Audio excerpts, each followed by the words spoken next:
people are constantly raising the bar. Sacrifices need to be made. What would you guys say are your biggest weaknesses? You are your enemy right now.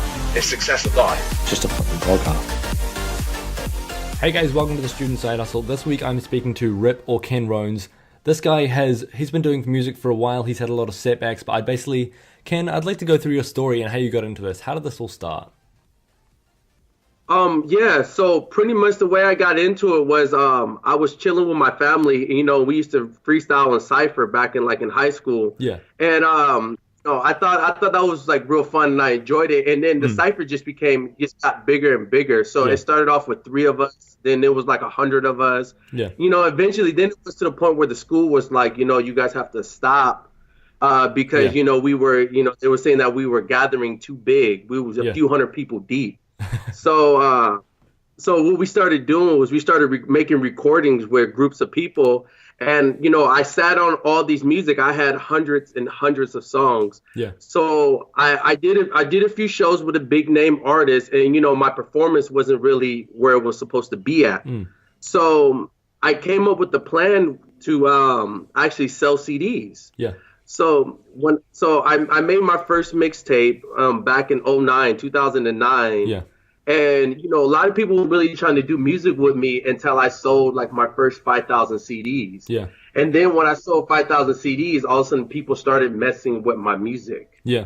It was it was weird because like before people didn't really mess with me. I was like, hey, let's do music together. They would be like, no, you suck. Yeah. And I'd be like, oh, you're garbage. But, you know, once I sold 5,000 CDs, next you know, everybody was like, well, let me hop on this bandwagon too. Let me try to do music that way. And it just became a snowball effect. And then before I was known as the man that sold CDs around town. So we started selling all the CDs like in our area, Sacramento. So then we started venturing out, going into Los Angeles. We started going into Hollywood. We was in Las Vegas. We went to Arizona. We was over in Reno. Yeah. We went to Chico and Davis, and that's one of my songs that I named, which was Love, that I like to highlight a lot of these places that I went to because, you know, a lot of people actually showed me a lot of respect. Yeah, it's definitely like, because you started off quite like just doing it like sort of just for fun, and then it just turned and it just sort of rolled into it.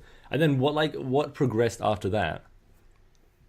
So pretty much it got to the point where we was living the celebrity lifestyle. Yeah. We were selling CDs out of the trunk of our car, and we was making $2,000 a night selling CDs. So like when we would drive to Las Vegas or when we would drive to Reno, instead of just getting one rental car and just driving up there or using our personal cars, we would rent out 3 Camaros, and there would be 3 of us driving 3 different cars. You know, we were buying bottle service. We were buying drinks for everybody. Yeah. It was just that we started wasting and blowing off so much money. We were young and dumb. You know? Yeah. It's definitely like, how old were you at this point and how old are you now? How old are you now? I'm 29 now. I'm 29. Back then I was only 19, 20 years old. Damn. And then you're really like getting into that sort of whole like lifestyle because you've gone from like high school and then you start like you hustle for a few years, get to 5,000, and then you just work it up from there. And then and that's what happened from then. Go ahead. Well, pretty much from there, what ended up happening was, you know, we started getting offered for shows. We started getting offered for collabs. Yeah. And, you know, we end up taking the money. We took the money that we made. Like the show will offer us $500 or $600 for a show, but we can go out there and sell CDs and make $2,000 that night. Yeah. So we sold CDs for quite a year because it wasn't an overnight success to get to where we were. It took us 5 or 6 years to get that. You know, like when we started, we was only making $10 to $15 a night. Yeah. And we were just happy to break even. Yeah. And then it got to the point where we started going to these other areas and we started making so much money. And that's when we started being, you know, engulfed into that lifestyle. Yeah. And then like, because you mentioned the military, how did that sort of derail everything and what happened there? So what ended up happening with the military was, so I graduated high school a year early to go into the military, and I went into the Air Force Reserves. Yeah. So I was just a reservist that I kept getting activated from time to time. But when I first got activated, I had nothing. I wasn't doing music 100% at that time, so it didn't really affect me. And then, so then after, my activation ended, which was 2 years later, I started doing music again, and it was picking up.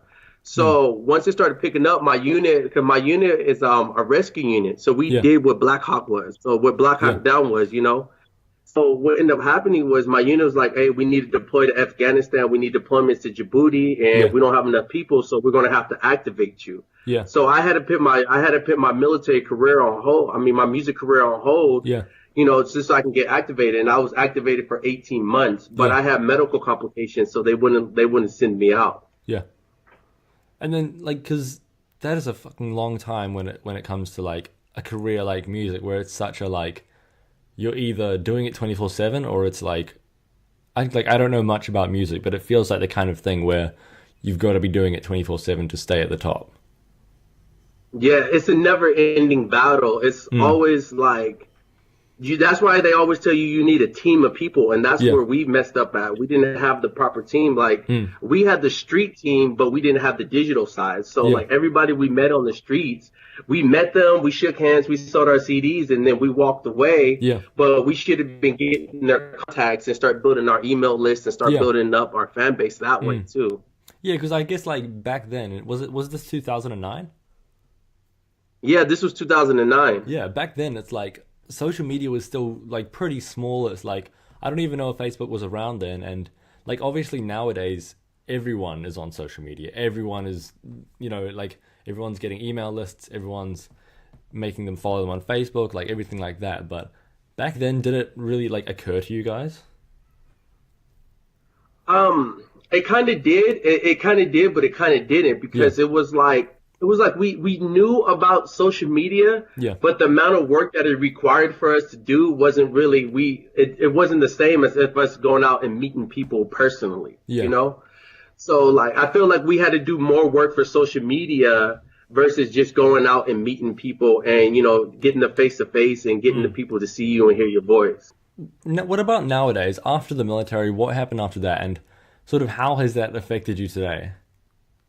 Well, okay, so pretty much I ended up retiring last year. Well, 2 years ago, March of 2016. Yeah. I got in a major car accident, and I just wasn't. They couldn't clear me for military duty, so I ended up collecting a retirement check for that. Yeah. So now, I just bought my house last year as well. So now that I got my house bought, my retirement is set, and I got my kids back on track because I got 3 kids. Yeah. I'm trying to pursue the music again now. I got a whole bunch of more free time, and I'm just trying to get back into it. So I'm rekindling a lot of old connections. And how are you finding that? Because it's been like quite a long time, and it's like, it's obviously not going to be a smooth transition back into it. And it's like, now you've got to balance being a father and doing this, and I can see how it would be very different. How are you finding it? Pretty much it's the dedication. I enjoy music. I love music. So, I mean, I'm always going to find the time, and I'm always going to find a way to try to do something that I enjoy doing, Yeah, it's definitely like, I feel like if it's something you enjoy, it's basically, it has the benefits of work, but it feels like just a hobby. And I feel like that's what makes it really easy and makes it really like fun to actually do the work with that. And that's all it is. It's just that if you have the passion to do it and you have the drive, it's never work. Yeah, and like, what made you want to get back into music? Because a lot of people would just sort of think, okay, nah, I'm too old now, or no, it's been too long, or I've already like done that. Like, what made you want to go and get back into it? Well, see, the thing is with me it was like, I do like, sometimes I do feel like I'm so old. I'm super old. Yeah. But I mean, like when I make music for me to enjoy. I just hope that everybody else enjoys it themselves. So I never truly stopped making music. I just stopped releasing music. Yeah. So a lot of the music that I'm releasing now is the music that I made, 2 years ago, or I have continuously made. I have thousands and thousands of songs on my computer. Yeah. And it's like, because it's like, how do you go about picking which songs you think are the highest quality?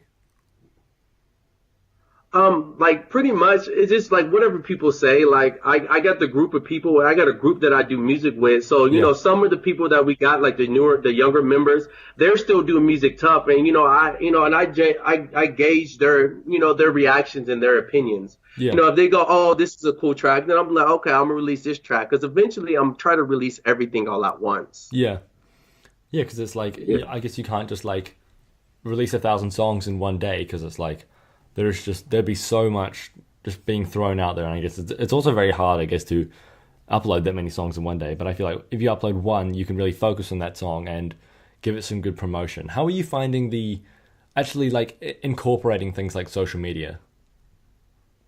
So I'm still learning. I'm new to this. Like, I mean, like the way I'm marketing my songs now is that I'm spending 3 to 4 hours on Spotify every day trying to find people who like the same music as me or have the similar interests as me and trying to message them to get my music, trying to get my music on their playlist or see if I can get a shout out. So I'm still learning. I'm new to this game. So I'm like a baby when it comes to social media. Yeah, and I definitely feel like a lot of the hustle with music now would be getting on playlists and it would be doing stuff like that because like, for example, like that's how we met because I have a Spotify playlist and like, I feel like a lot of the hustle would be trying to get on playlists because if you get on a big playlist, which can happen, like sometimes it's just a random kid like me who just has a Spotify playlist and then they can just chuck your song on and then boom, 500 listeners. Like, and I feel like it is probably the most efficient thing to do instead of like hustling on Instagram or hustling on like Facebook. I feel like,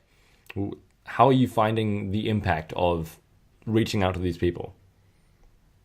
Yeah, so like, well, my first release, I actually had a lot of great reviews. I mean, I released it. I didn't release music for like 3 or 4 years, and then all of a sudden I released my first song, my first group of songs, which was Flip Something, and I got 15,000 plays. So I was like, okay, cool, and people, and I only had like 9,000 listeners, so that told me that almost half of my listeners were listening to it again. Yeah. So I mean, I'm still getting good reviews. I got some people that say like, oh I'm not feeling your track or your music doesn't fit right now. Yeah. But that, to me, in my eyes, that doesn't mean no. That just means that okay, maybe this one particular song isn't the one that they're liking. So maybe when I release more music, I might send them some more information. You know? I find like definitely when it comes to like everyone's random opinion, I feel like if the general consensus is good, then I think that's what you should go off. Because for myself, like if one person tells me that my podcast isn't good, but then everyone else is telling me it was good, then it's like, because a lot of people, they have very particular interests. Like for example, when I was doing my podcast, or when I do my podcast, some of my friends want to have music in the background, and I've heard like a few people say, "Oh yeah, it'd be great if you had music in the background."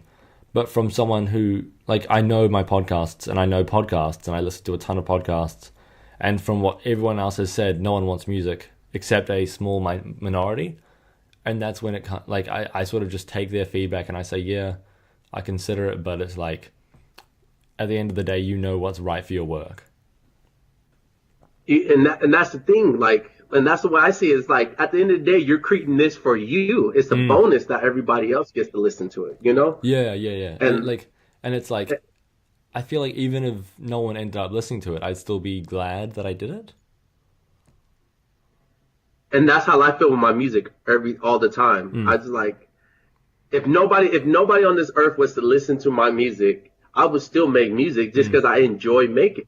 Because it's like, at the end of the day, it does just feel like a hobby at times, and it's like the stuff that pitching playlists, I'm sure, and like for me, editing, that turns into probably the more job bit of it, but the actual music creation, like for me, like the podcast creation is the stuff that just makes me, like it literally takes no mental effort, because it just flows very, very easily. Yeah, well, that's what they always say. They always say promotion is always the hardest part, And it's always like the marketing, because like no one wants to do the grunt work after you've made the creation.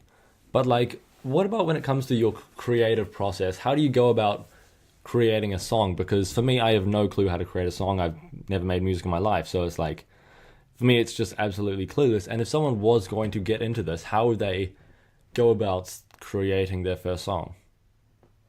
Like, well, the way I create my song is like when I write music about things that I'm doing at that moment or things that I'm doing in my life at that time. Yeah. So, I mean, like when I think of something like when we was writing Flip Something, right? Like we wrote Flip Something, we was talking about we could say whatever we want, we could do whatever we want, and that was just because that was because I was right around the time when I got activated. And when I got activated, you know, you go under a different code when you're under the military. Yeah. So the military goes, well, you do this, you do this, you do this, you do this, you wake up at this time. And I was like, you know, my philosophy and my mindset is like, long as the job is done, long as the work is done, you shouldn't sweat me for so much. So when we was coming up with that concept actually resonated with me when my cousin actually wrote it. And I was like, yo, this is a good concept, but you should say it this way to make it seem like we're talking to the general public instead of making it seem like we're talking at them.